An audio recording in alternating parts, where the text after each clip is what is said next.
తెలంగాణ అసెంబ్లీలో CM Revanth Reddy BRS MLA Sabitha Indra Reddy మధ్య dialogue వారు సాగింది. కేటీఆర్ మాటలకు కౌంటర్ ఇచ్చిన రేవంత్, మీ వెనకాల కూర్చున్న అక్కలు నమ్మించి మోసం చేస్తారని మాజీ మంత్రి సబితా ఇంద్రారెడ్డిని ఉద్దేశించి వ్యాఖ్యానించారు. దీంతో సబితా ఇంద్రారెడ్డి సీరియస్ అయ్యారు. మాట మాటకు తనని టార్గెట్ ఎందుకు చేస్తున్నారని ప్రశ్నించారు. తను కాంగ్రెస్ పార్టీలో ఉన్నప్పుడు రేవంత్ రెడ్డిని ఆశీర్వదించానో లేదో గుండెల మీద చెయ్యి వేసుకుని చెప్పాలని డిమాండ్ చేశారు. సబితా ఇంద్రారెడ్డి తనను ఆశీర్వదించిన మాట వాస్తవమే అన్నారు రేవంత్.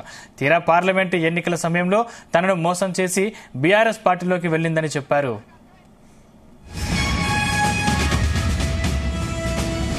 కేసీఆర్ ఇంటి మీద వాళ్ళ కాకి నా ఇంటి మీద వాళ్ళతో కాల్ చేస్తానడు. ఎంతమంది ఉన్నారు అధ్యక్ష? ఇప్పుడు అక్కడ ఎందుకు చేర్చుకున్నారు అధ్యక్ష?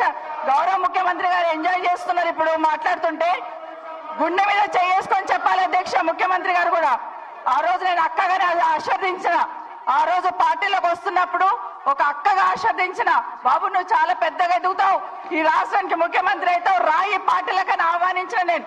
ఈ రోజు మరి నన్నెందుకు కక్ష తీర్చుకుంటున్నాడు నాకు అర్థమైతలేదు. ప్రతిసారి ప్రతి అసెంబ్లీలో ఒక్క నిమిషం ఆగండి చెప్పనియండి. ఒక ఆడబిడ్డ బాధ అవుతుంటే వినే స్థితిలో లేరా? వినే స్థితిలో లేరా మీరు? ఎందుకు నన్ను టార్గెట్ చేసిండు? ఒక్క మాట్లాడి చెప్పండి అధ్యక్ష. ముందు కంట్రోల్లో పెట్టండి అధ్యక్ష. అధ్యక్ష, ముఖ్యమంత్రి గారు ఒక మాట అన్నారు కేటీఆర్ గారిని, నీ వెనక కూర్చున్న అక్కలను నమ్ముకోవద్దు, మోసం చేస్తున్నాను. ఏం మోసం చేసినాం అధ్యక్ష? ఏం ముంచినాం అధ్యక్ష? ఈయనను ముంచినాం అధ్యక్ష. ఈయనను బతిన్లాడి పార్టీలోకి రా తమ్ముడు అని చెప్పి, నువ్వు వస్తే భవిష్యత్తులో ఈ పార్టీకి నువ్వు ఆశాకిరణం అవుతావని చెప్పి పార్టీలోకి ఆహ్వానించినా లేదా గుండె మీద చేసుకొని చెప్పమనండి అధ్యక్ష.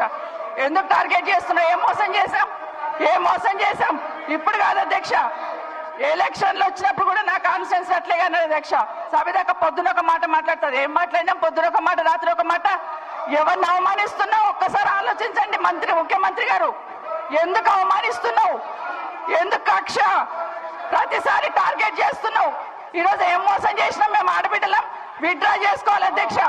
18 శాసనసభ ఎన్నికల్లో కూర్చోండి రవిశంకర్ రెడ్డి గారు, నేను కొడంగల్ శాసనసభలో ఓడిపోయిన తర్వాత 2019 పార్లమెంట్ ఎన్నికలు వచ్చినప్పుడు కాంగ్రెస్ పార్టీ నన్ను పార్లమెంటు పోటీ చేయమని అన్నప్పుడు ఇదే సబితక్క ఇంటికి వెళ్ళి ఇదే సబితక్క నన్ను పిలిచి, నువ్వు మల్కాజ్గిరి పార్లమెంట్ లో పోటీ చేయి, ఎన్నికల్లో నీకు అండగా నిలబడతా అని నాకు మాట ఇచ్చి పార్టీ నన్ను ఎంపీగా డిక్లేర్ చేసిన మరుక్షణం నన్ను పిలిచి మల్కాజ్గిరి పార్లమెంట్ లో ఎన్నికల్లో పోటీ చేయమని నన్ను ప్రోత్సహించి పార్టీ నన్ను ఎన్నికల్లో అభ్యర్థిగా నిర్ణయించిన తర్వాత కేసీఆర్ మాటలకు అధికారం కోసం కాంగ్రెస్ ను వదిలి టీఆర్ఎస్ పార్టీలో చేరి మంత్రి పదవి పొంది తమ్ముని మోసం చేసింది కాబట్టి ఈ రోజు నమ్మొద్దు అని కేటీఆర్ కి చెప్పిన అధ్యక్ష.